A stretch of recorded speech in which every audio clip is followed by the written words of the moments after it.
Okay, so think about your favorite wool sweater. You pull it on and you instantly feel that warmth, right? But what is that really? It's not just some cozy magic, it's actually a masterpiece of natural engineering. And over the next few minutes, we're gonna unravel the whole hidden story of wool, from some pretty surprising animal origins to the incredible microscopic genius packed into every single fiber. Yeah, we all know wool is warm, but the science of why it's so good at its job is honestly fascinating. And let's just kick things off with a question. What if the story of that sweater doesn't start with a sheep at all? That's right. Believe it or not, the term wool covers this huge, surprisingly diverse family of fibers. We're talking goats, rabbits, even camels and alpacas. It's a whole menagerie of animals out there producing the materials that end up as our coziest clothes. All right, so let's meet this wool-bearing menagerie. We're going way beyond the typical pasture to see who's really contributing to our closets. Okay, so on the left, you've got your classic merino ram, total superstar in the sheep world. But check out the animal on the right. That's an alpaca. And its fiber? It has completely different and some would say way more luxurious properties. You can just see it, right? The animals look distinct. And trust me, so is their fleece. And this chart really spells it out. Merino wool, that's the undisputed champ of what's called crimp. You know, that natural zigzag in the fiber? That, plus its scales, makes it amazing for spinning into that classic, springy, warm yarn. But alpaca? It's actually warmer than sheep's wool, but it's lighter and has this incredible glossy sheen. It's kind of like trading one set of superpowers for another. And oh, the list just keeps going. We get those luxuriously soft fibers from the cashmere goat. Then there's the Angora rabbit, whose downy coat creates that fuzzy halo effect you see in some yarns. And we can't forget camels and their super rare relatives, the vicuña. They provide some of the most unique and valuable fibers on the entire planet. Okay, but what is it that makes all these different fibers work so well? What's the secret sauce? Well, it isn't really about the animal itself. It's all in the fiber. To get it, we have to zoom in. I mean, way in. We're going to look at the hidden genius of its microscopic blueprint.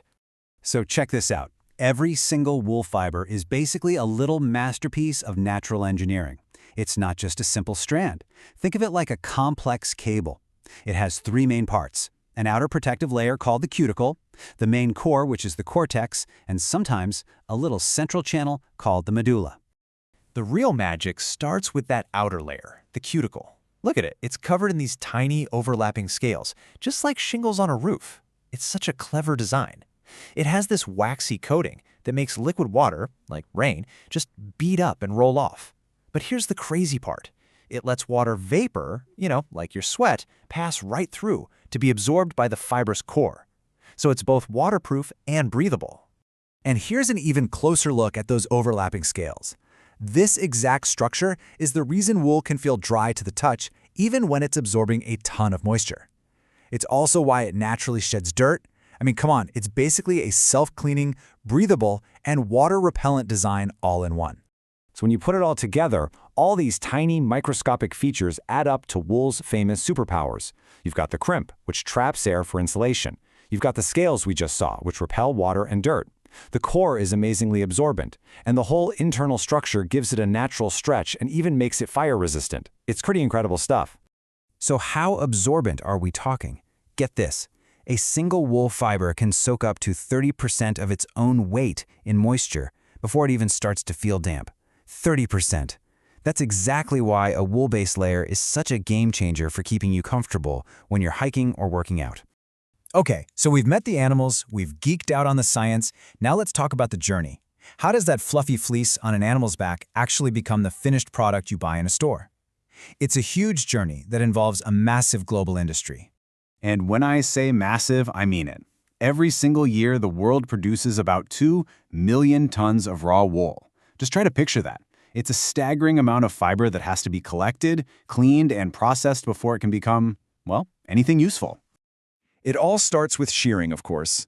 From there, the raw, kind of greasy fleece gets sorted. Then it's scoured, which is just a fancy word for a really heavy-duty wash to get all the dirt and oils out. Sometimes, if the wool has a lot of burrs or vegetable stuff in it, it goes through a process called carbonizing, where acid is used to get rid of all that plant matter. Finally, the clean wool is graded for quality, squeezed into these huge bales, and shipped off to factories to be spun into yarn. All right, now this next part is super practical for you, for me, for anyone who buys wool, because the label on that sweater or blanket tells a really important story about its quality. And if you understand just a couple of key terms, it makes all the difference. So here's the benchmark, the gold standard, virgin wool. That just means the fibers were shorn from a living, healthy sheep and are being used for the very first time. This is what you want for the strongest, most resilient fibers. And this table breaks it down really simply. Up at the top tier, you've got your lamb's wool, which is from the very first shearing and is crazy soft, and of course virgin wool. But then you go down the scale. Dead wool is exactly what it sounds like, taken from sheep after they've died, and the fibers end up being pretty brittle. And at the bottom, you have recovered wool, which is just recycled from old garments. It's great that we recycle, but the fibers are shorter and damaged, so you're just not going to get the same high-quality cloth. So that brings us right back to where we started. That sweater in your closet, it really is the end of an incredible journey, isn't it? It's a journey that spans biology with the genetics of the animal, all the way to physics with that amazing microscopic structure, and then finally through this massive global industry that gets it all cleaned up and ready for us to wear. And humans have been on this journey with wool for thousands of years. But today, in a world just flooded with synthetic, lab-made fabrics like polyester and nylon, you really have to wonder, what is the future for this ancient, natural, and unbelievably complex fiber? Can it keep up? Can this original performance fabric continue to compete? It's definitely something to think about the next time you reach for something warm on a cold day.